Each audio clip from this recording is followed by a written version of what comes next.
Hello everyone, मैं शरीफ अब्बासी स्वागत करता हूं आपका एक और इन्फॉर्मेटिव वीडियो के साथ। और आज मैं आपको बताने वाला हूं, पूरी डिटेल देने वाला हूं। एक्चुअली बताने वाला क्या हूं, सीटीएम के बारे में। ठीक है ना। कई लोगों की शिकायत होती है कि उन्होंने फेशियल कराया, महंगा फेशियल कराया, 2 दिन ग्लो दिखा, तीसरे दिन ग्लो कम होना चालू हो गया और 5-7 दिन बाद ग्लो बिल्कुल खत्म। ओके। और कुछ लोगों की शिकायत होती है कि उनकी स्किन पहले अच्छी थी, अब दिन ब दिन उनकी स्किन खराब होती जा रही है। या कुछ लोगों के माइंड में थॉट आता है, जो सेलिब्रिटीज़ होते हैं, जो एक्टर्स होते हैं या जो वीआईपीज़ होते हैं, उनकी स्किन हमेशा इतनी ग्लो कैसे करती है।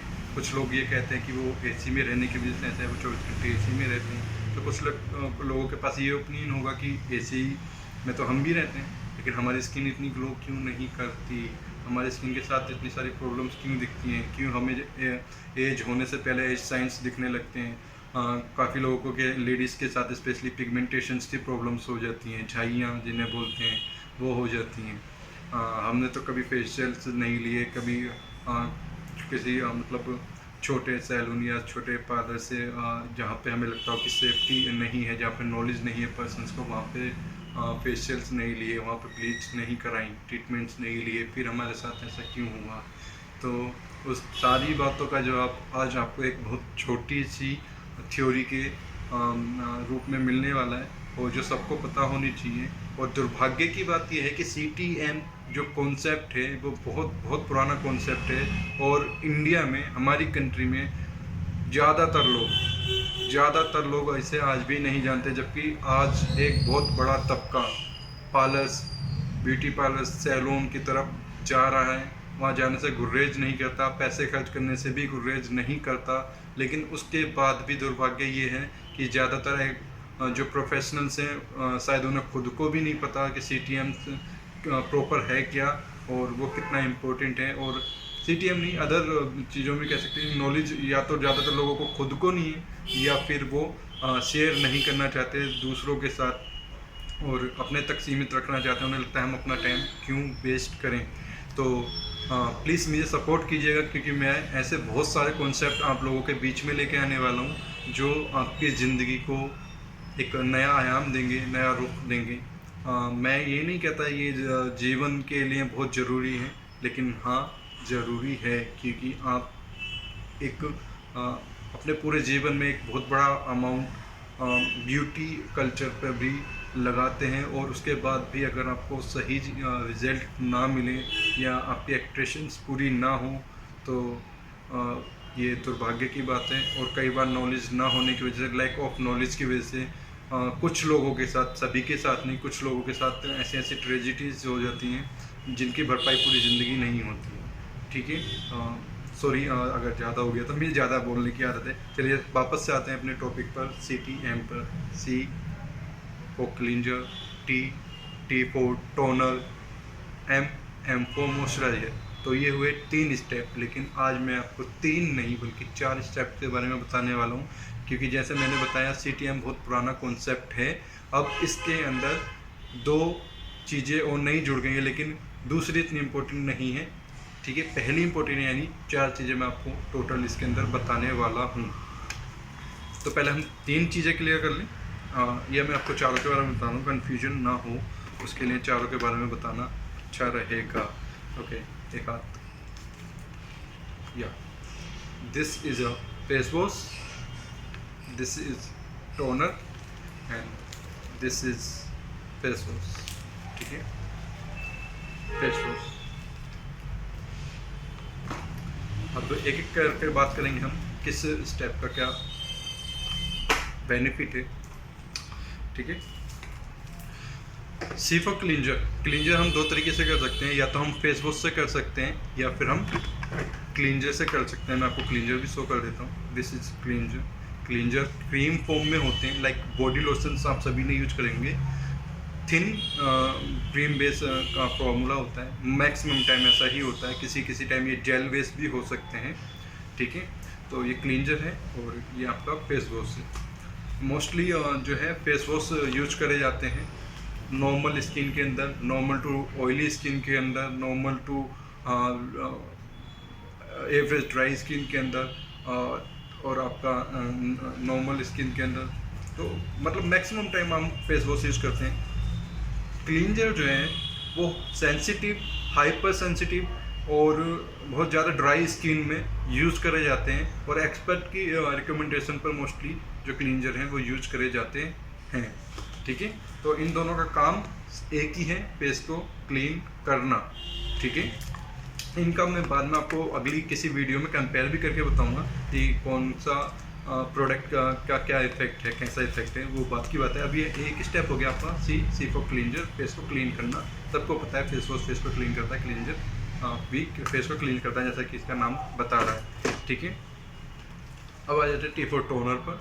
टोनर का काम होता है आपके स्किन के अंदर छोटे छोटे होल्स होते हैं, सभी को पता है, जैसे स्वेट आता है जिससे आपकी स्किन ब्रीथ करती है, सांस लेती है।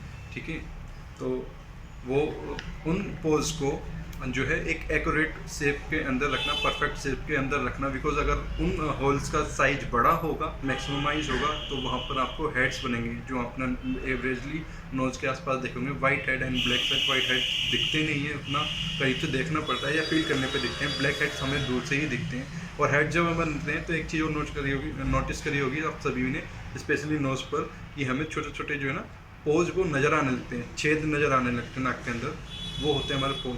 ठीक है, तो उन पोज के साइज को सही शेप में रखना, ना उन्हें बड़े होने देना, ना उन्हें छोटे होने देना, क्योंकि छोटे होंगे तो आपको एक्ने बनने के चांसेस होंगे, बड़े होंगे तो आपको हेड बनेंगे ही बनेंगे, डेफिनेटली बनेंगे। ठीक है, पहला। दूसरा, स्किन के पीएच लेवल को बैलेंस रखना। 5.5 एक आइडियल पीएच लेवल माना जाता है हमारे फेस स्किन के लिए, तो उसे 5.5 पर बैलेंस रखना दूसरा काम होता है टोनर का, इंपॉर्टेंट काम जो है। ठीक है, फिर तीसरा काम होता है स्किन को रिफ्रेश रखना। आपको खुद को रिफ्रेश फील होता है किसी भी अच्छे टोनर को यूज़ करने के बाद। चौथा, जो आपको कहीं पता नहीं लगेगा, मोस्ट ऑफ को ये पता भी नहीं होता, ठीक है, कि अगर आपका फेस वॉश या क्लींजर से कहीं कसर रह गई है फेस के क्लीन होने में, तो ये उसे भी कंप्लीट करता है, उसे भी बैलेंस करता है, फेस को थोड़ा सा क्लीन भी आपका टोनर करता है। 10, इसका काम आपका ख़त्म। फिर आपका आ जाता है मॉइस्चराइज़र। ठीक है, मॉइस्चराइज़र वो लोग यूज़ करेंगे जिनकी स्किन ड्राई है, ओवर ड्राई है, या फिर ऑयली है, लेकिन आपने जो है फेस वॉश को ही ऐसा यूज़ करा है जो आपकी स्किन को एक्सेस ड्राई कर देता है। ऑयली है बहुत ज़्यादा, लेकिन आपने फेस वॉश ऐसा यूज़ करा जिसके बाद आपकी स्किन एक्सेस ड्राई हो जाती है, तब भी आप मॉइस्चराइज़र यूज करेंगे। लेकिन उस कंडीशन में मॉइस्चराइज़र थोड़े स्पेशल्स होते हैं, ठीक है ना, वो आपकी स्किन वाटर बेस होंगे, जेल बेस होंगे ऐसे मॉइस्चराइज़र ज़्यादातर, ठीक है ना। और उनका मेन जो होगा वो स्किन की पीएच लेवल को बैलेंस करना होगा, ना कि एक्स्ट्रा मॉइस्चराइज़र आपकी स्किन को देना। ऑयल बेस नहीं होंगे वो, मैक्सिमम टाइम यही होगा, और आप इस चीज़ का ध्यान रखिएगा, ठीक है ना। और ज़्यादातर मॉइस्चराइज़र तब यूज होता है जब हमारी स्किन एक्सेस ड्राई हो, जिस केस में हमने क्लींजर यूज़ करा है या फेस वॉश भी यूज़ करा है, तो हमें पता है कि हमारी स्किन क्लींजर या फेस वॉश के बाद ड्राई होने लगती है, खिंचाव हमारी स्किन में फील होने लगता है, तब हम टोनर के बाद मॉइस्चराइज़र अप्लाई करते हैं। देन उसके बाद बारी आती है SPF की। SPF का काम समझ लीजिए। SPF आपको स्किन गार्ड की तरह काम करता है, एक प्रोटेक्ट लेयर आपके फेस के ऊपर बना देता है, जैसे कि आप फ़ोन के ऊपर अपने स्किन गार्ड या टेम्पर वगैरह चढ़ाते हैं, जो भी उन्हें कहते हैं, ठीक है ना, किस लिए, कि कोई स्क्रैच आपकी स्किन पे ना आए, ठीक है ना, किसी तरीके का हार्म आपके फ़ोन की स्क्रीन का ना हो। वैसे ही स्किन को आपके किसी तरह का हार्म ना हो इन्वायरमेंट में बनी पॉल्यूशन की वजह से, डस्ट की वजह से, स्मोक की वजह से, ठीक है, UV रेज की वजह से, इतने जितने भी टाइप के पॉल्यूशन इन्वायरमेंट के अंदर हैं हमारे आसपास, ठीक है ना, ओवर हीट की वजह से हमारी स्किन डैमेज ना हो, ख़राब ना हो, उस सारी चीज़ों से आपको बचाता है आपका SPF। ये छोटी मोटी एलर्जी से भी आपको सेव रखता है, वो अलग पॉइंट है, लेकिन बेसिकली स्किन गार्ड की तरह पे काम करता है, इसलिए ये पार्ट बहुत ज़्यादा इंपॉर्टेंट है। और नाइट में SPF आप यूज नहीं करते हैं, नाइट में आप नाइट रिपेयर क्रीम यूज करते हैं, या फिर आप मॉइस्चराइज़र कोई अच्छा यूज़ करते हैं, लाइक कुछ लोग वैसलीन वगैरह भी यूज़ करते हैं। नहीं, वो अलग अलग कॉन्सेप्ट है, किसे क्या चाहेगा, ठीक है ना। तो दिन में आपको SPF अप्लाई करना बहुत ज़्यादा ज़रूरी है। इंडिया जैसी कंट्री में जहाँ इतना पॉल्यूशन है, ये सिर्फ धूप से बचने के लिए नहीं होता। कुछ लोग SPF को सन स्क्रीन लोशन के नाम से जानते हैं, सन प्रोटेक्टिव लोशन के नाम से जानते हैं, लेकिन SPF सिर्फ धूप से ही नहीं बचाता आपको, यूवी रेस से ही नहीं बचाता, ये बाकी और कई तरीके के पॉल्यूशन से आपको सेव रखता है, बचाता है, जिसमें से एक आपका डस्ट है, इन्वायरमेंट के अंदर जो भी डस्ट है, दूसरा आपका स्मोक है, ठीक है ना, दूसरे टाइप के और पॉल्यूशंस हैं, फिर लास्ट एंड फाइनल जो सबको पता है यूवी रेस से आपकी स्किन को प्रोटेक्ट करता है। तो ये बहुत इंपॉर्टेंट है, इसे कभी मत भूलिएगा।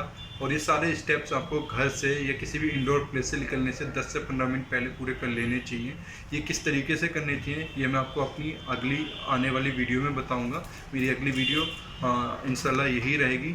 और प्लीज़ अगर आप लोगों को ये वीडियो पसंद आया है, आप लोगों को थोड़ी भी इन्फॉर्मेशन मेरे माध्यम से, मेरे वीडियो के माध्यम से मिली है, तो प्लीज़ मुझे सपोर्ट करें, मेरी वीडियो को लाइक करें और शेयर करें अपनों के साथ, ठीक है। मुझे आपके एक शेयर और एक लाइक से इस टाइम बहुत मनोबल मिल सकता है, बहुत प्रेरणा और मोटिवेशन मिल सकता है। मैंने कोशिश करी है, मैं कभी ऑन कैमरा नहीं आया, मैंने इस तरीके से कभी रिकॉर्डिंग नहीं रही, एक फ़ोन के साथ मैंने ये शुरुआत करी है एक अच्छाई की। मैं चाहता हूँ कि हर एक को, हर इंडियन को इतनी कम नॉलेज हो कम से कम कि वो अपनी स्किन का अच्छा बुरा समझ सके। हम आने वाली वीडियोज़ में अगर हमारा ये कोशिश सफल रही, आप लोगों का प्यार मिला, तो हम स्किन के बाद हेयर पे आएंगे और उसके बाद हम ऐसे इशूज़ पर भी आएंगे जहाँ पर मैं आपको इन्फॉर्मेशन दूंगा, सिर्फ आपको ही नहीं, उन सैलून में काम करने वाले पर्सनस को जिनके पास थोड़ी कम नॉलेज है, लैक ऑफ नॉलेज है, या जो डिप्लोमाज वगैरह नहीं कर पाए किसी रीजंस की वजह से, आर्थिक या जो भी उनके इश्यूज़ रहे, तो उन लोगों के लिए भी मैं बहुत कुछ मेरे पास है। बट अभी मुझे आपके साथ की और सपोर्ट की नीड है, तो प्लीज़ प्लीज़ प्लीज़ मेरे चैनल को सब्सक्राइब करें, लाइक करें और शेयर करें। और आपका कोई भी इशू है स्किन या हेयर से जुड़ा, जिसके ऊपर आप कोई वीडियो चाहते हैं या इन्फॉर्मेशन चाहते हैं, समाधान चाहते हैं, तो प्लीज़ आप कमेंट में अपनी क्वेश्चन या अपनी समस्या लिख सकते हैं। धन्यवाद।